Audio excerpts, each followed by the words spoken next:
Welcome to my course about user experience design process, and in this course I am going to simplify this process for you.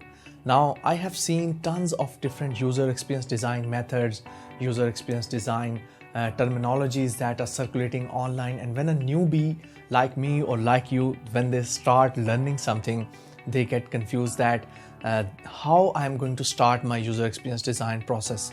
Now I want to build an app or an e-commerce store. Where should I start my user research? What is the information I'm going to get from it? How I'm going to form that information into personas, into user stories, and into different affinity diagrams and all that stuff.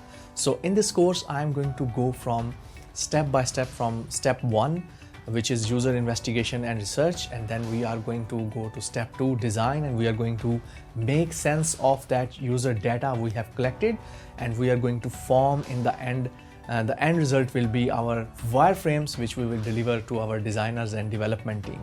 Now we are going to also make different business decisions that which feature we should build or which feature we should not build. So these are all the things we are going to cover in this course.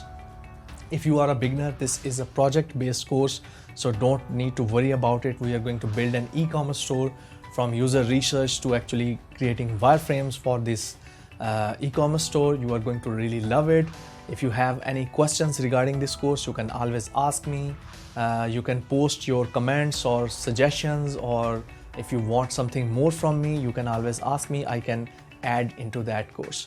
So I hope you will learn a lot along with me in this course. So let's start designing some awesome user experiences.